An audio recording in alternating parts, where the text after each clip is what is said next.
Est-ce que vous considérez la publication du décret sur la réforme du collège au lendemain même de la mobilisation contre ce texte comme une provocation, comme un coup de force du Premier ministre? Ce que je considère surtout, c'est qu'on arrivera à réformer l'école dans ce pays quand la droite et la gauche cesseront d'en faire des enjeux de politique politicienne. Et je pense que dans cette réforme, la gauche essaye d'en faire un élément marquant par rapport à son électorat, et la droite, dans sa réaction, fait la même chose. Et moi, j'invite sous 15 jours le gouvernement à conduire une grande consultation nationale des acteurs de l'école. Les professeurs. Vous savez, c'est tellement facile aujourd'hui avec le numérique. Il faut arrêter de nous expliquer que c'est très compliqué. Il n'y a pas besoin de faire de grandes choses dans les préfectures. Une grande consultation. Les professeurs, on leur donne l'exclusivité. Moi, j'en ai assez qu'on les présente. Et je le vois, vous savez, depuis les États-Unis ou le Canada, combien notre modèle et nos lycées français, par exemple, sont considérés comme des lieux de réussite. Donc, les professeurs ont cette capacité à s'adapter. Les élèves n'ont qu'une idée en tête. Pouvoir se préparer au monde d'aujourd'hui, à la mondialisation, notamment se préparer aux langues. Et donc, moi, je souhaite qu'on donne l'exclusivité aux professeurs et l'expression aux élèves et aux parents d'élèves. Voilà, une grande consultation. Et alors, on les consulte et puis ensuite, évidemment, on tient compte de leur avis. Évidemment. Ouais. Et qu'on cesse, nous, d'être en permanence dans une forme de réaction politicienne. Et de la même façon, je souhaite que le gouvernement et la majorité cessent d'en faire un enjeu électoral. Voilà. Mais en l'état actuel des choses, ça nous appartient à tous. En l'état actuel des choses sur la réforme telle qu'elle est présentée, vous n'êtes ni pour ni contre, bien au contraire. D'abord, je vais vous dire, je n'y comprends pas grand-chose. J'ai regardé dans le détail. On nous dit par moment qu'on va supprimer le latin et le grec, puis à d'autres moments qu'il va y avoir plus de latin. On nous dit qu'on va supprimer les classes de langue vivante, puis après on nous dit qu'il va y avoir, au contraire, plus d'enseignement des langues. Je n'y comprends pas grand-chose. Et vous pensez qu'il y aurait, à droite par exemple, voilà, c'est ce que j'allais vous dire, peut-être des gens qui s'exprimeraient sur cette réforme sans forcément l'avoir eux-mêmes bien comprise? Vous savez, c'est le débat public dans notre pays. Tout le monde parle de ce qu'il ne connaît pas. Donc, voilà pourquoi moi je souhaite que ce soit les acteurs qu'on interroge, qu'on arrête de les prendre pour des imbéciles. Que les enseignants, que les élèves, que les parents d'élèves qui sont directement concernés, ce soit eux qu'on consulte en urgence, sous 15 jours. Le Premier ministre se rend en Allemagne aujourd'hui, où il va prononcer un discours sur la compétitivité. Est-ce qu'il s'agit, selon vous, d'aller rassurer nos amis allemands sur la volonté de réformer la France? Écoutez, en tout cas, moi, je voudrais qu'on arrête de s'auto-flageller. Là aussi, moi, je regarde notre pays souvent comme avec ce regard qu'ont les Français qui sont loin de la France, parce que je passe la moitié de mon temps aux États-Unis et au Canada. Parce que c'est votre circonscription des Français de l'étranger, vous le précisez, c'est pas du tourisme. Hein. Non, c'est pas du tourisme. Et quand les Américains parlent de la France, ils prennent l'exemple souvent en disant il y a le travailler dur, mais il y a aussi le travailler intelligent comme en France. Et là encore, ça ne dépend pas de l'État. Ce sont les acteurs qui se sont pris en main. L'innovation. Voilà, ça c'est une des forces de la France. Et donc il faut appuyer sur ces forces. Et on est par exemple en productivité horaire le 4e pays du monde. C'est une réalité. Le classement de l'OCDE nous fait osciller entre 4 et 6e position. Donc, mais en même temps, il faut regarder la réalité. On a une politique publique qui est décourageante.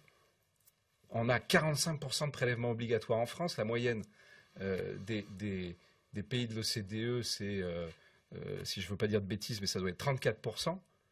Et en Europe, la moyenne, c'est 40%. On a une dépense publique qui est en train d'exploser. En France, c'est le record du monde, 57,5% du PIB. Donc, sur ces sujets-là, il faut arrêter de décourager les acteurs, décourager les gens qui veulent faire des heures supplémentaires.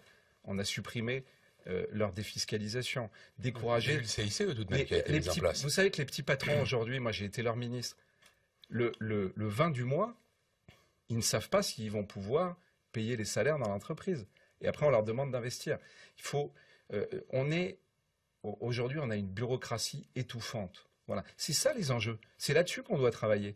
Reprenez par exemple le Code du travail. Moi, je suis invité dans quelques jours à participer avec le nouveau think tank de Louis Vogel, vous savez, l'ancien président de la conférence des présidents d'université, à travailler sur un sujet absolument majeur, l'influence du droit sur la croissance. Vous prenez le Code du travail en France, 3000 pages. Vous prenez dans tous les pays, c'est une centaine de pages.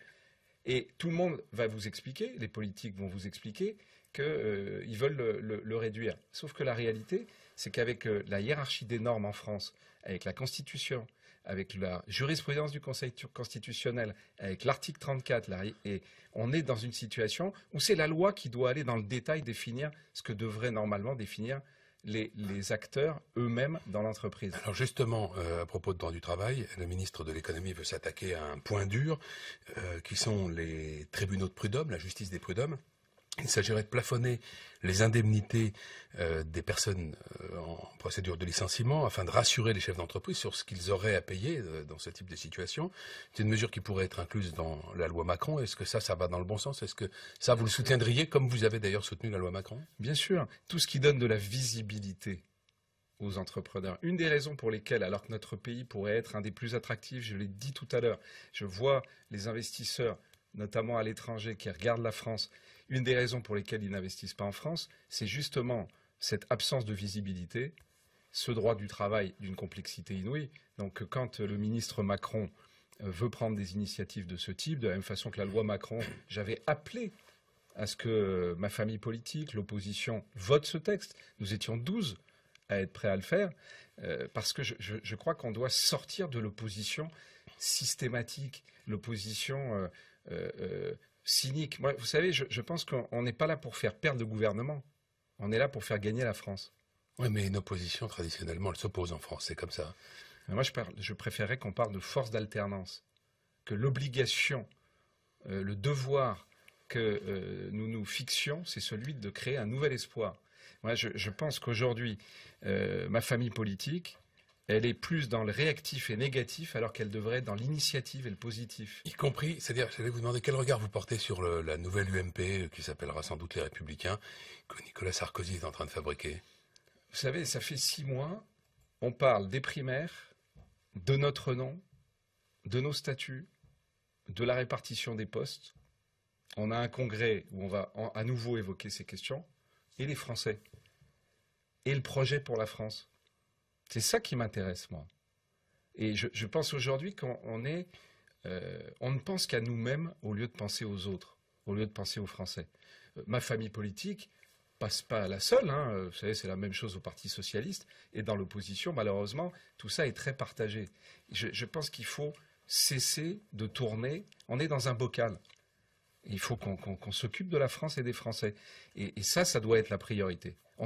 Ça doit nous obséder. Merci Frédéric Lefebvre. Bonne journée. C'est moi qui vous remercie.